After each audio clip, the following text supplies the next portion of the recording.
Honorable Chairperson, sir, my respected colleagues, I stand here today on behalf of my party, the All India Trinamool Congress, to speak on the finance bill. Madam, I have to say I'm deeply pained at the very onset. I must point something out. When we talk on the governor, speak on the president's address, the Honorable Prime Minister leaves the chamber. Today, when we are speaking on the finance bill, the Honorable Finance Minister leaves the chamber. We members of the opposition are deeply pained by this. We hope that the government will take notice of our pain and be present in the House each time that we speak on relevant issues. Theodore Roosevelt, the 26th President of the United States, had said, in any moment of decision, the best thing you can do is the right thing. The next best thing you can do is the wrong thing. And the worst thing you can do is nothing. The Honorable Finance Minister has made a mockery of the people of India in this union budget by doing absolutely nothing. Whatever little changes are there are regressive and ill thought out. Means that the people did not want a business as usual approach. The people wanted a course correction. What have you done? You've not listened to the mandate. Vinash Kale Viprit Buddhi, you have done the exact opposite. You've kept the same cabinet, you've kept the same finance minister who's given the same shoddy budget. Who is this budget for? The middle class make up 31% of India. The poor make up between 60 and 65% of India. I will demonstrate how this budget systematically strangles the poor and the middle class. This is a kursi bajao budget, a save the chair budget for this government, and even that it doesn't do very well. Broadly, there are two types of taxes: direct taxes, indirect taxes. Direct taxes are known as progressive taxes. Why are they progressive? So income tax, property tax, investment tax on capital gains, these are done in a way that the richer you are, the more tax you pay. So they're kind of fairer. Sir, please. Sir. You're a chairperson. What is this? Indirect taxes are regressive because everyone from the richest billionaire to the poorest laborer is paying the exact same tax. So GST, duties on petrol, duties on diesel are all indirect taxes. When we strive for a fair and equitable economy, we must have the balance of direct taxes and indirect taxes right. The US and the Europe broadly collect about 60% through direct taxes and 40% through indirect taxes. Some Scandinavian states with welfare model collect 70% through direct taxes, 30% from indirect taxes. In India, it is the exact opposite. 65% of tax collection comes from indirect taxes, where billionaires pay the same as the poorest laborers, and only 35% comes from direct taxes.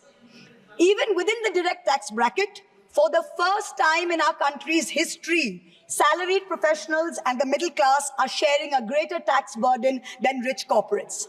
The middle class is contributing 55% of direct income taxes under this government, up from 38% under the UPA. The richest corporates in India today contribute only 45% of direct taxes. Not only is the middle class being taxed, but now with this budget, the savings of the middle class have also been taxed with removal of indexation and with a rise in the short-term capital gains. Investors who've made more than 11% return, we've done the calculation, that's about the threshold rate. If you have made more than 11% returns, so if you've made higher returns, then this new tax regime with the removal of indexation has happened is good for you. Now, people like our parents, pensioners, salaried middle class, risk-averse people who invested in gold, in property, in debt mutual funds, the removal of indexation has harmed them disproportionately. So the middle class has lost out. Debt mutual fund holders will end up paying more than 40% more tax because indexation is being changed from 20% to 12% for investments made before April 1st, 2023. So this is effectively penalizing those who've made low profits. You've anyway made lower profits. People think real estate has made enormous profits. If you look at RBI's housing index for the past 10 years, the average rise in property prices has been between 4.5% and 5%. So if the middle class is invested in property, that is below 11% return, so indexation is going to harm you.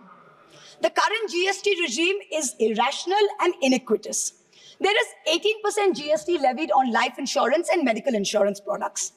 The Honorable MOS Finance yesterday, on Monday, told this House that the government has collected 8,263 crores as GST on health insurance for the fiscal year 23-24 alone.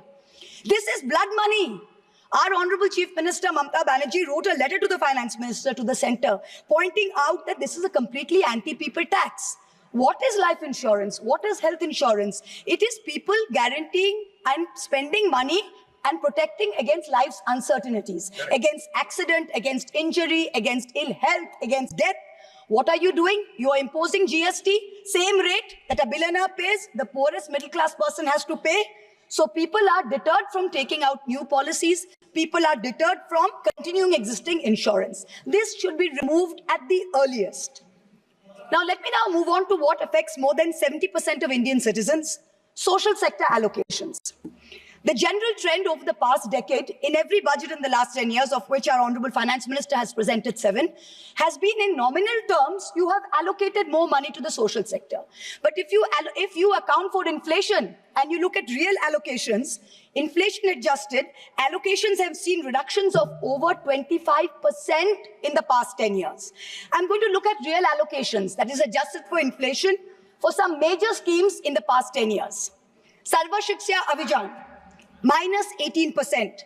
Rashtriya Madhyamik Shiksha Abhiyan, minus 9%. ICDS, which affects every child, it's a school scheme, minus 34%.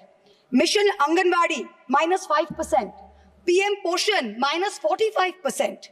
PMGSY, those of us who have rural areas, the Pradhan Mantri Gram Sadak Yojana scheme, minus 47% reduction in real terms.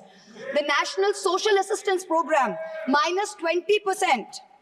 The combined expenditure on 5 social schemes, the top 5 social schemes as a percentage of GST, of GDP, has declined from a peak of 0.93%, so almost 1% of GDP in 2009-10.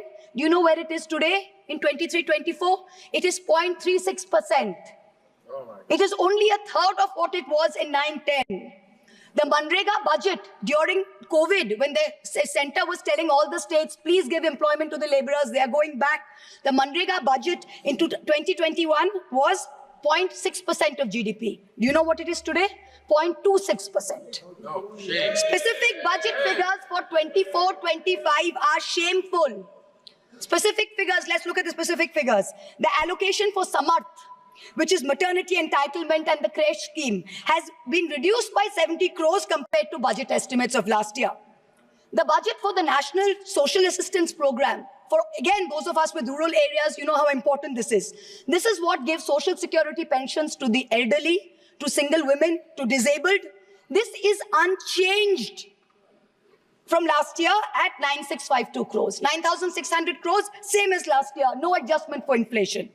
The central contribution to social security pensions has been unchanged since 2014. It was 200 rupees in 2014. It is still 200 rupees per person today. The price of the cutlets in the parliamentary canteen in the last 10 years have been adjusted for inflation with the government's approval. The price of the cutlets in the parliamentary canteen have more than doubled. But when it comes to giving social security for the poorest of the poor, it is still 200 rupees in the last 10 years, no change. This budget's allocation, there is no room for higher salaries for Anganwadi workers. Their salaries have been unchanged since 2018.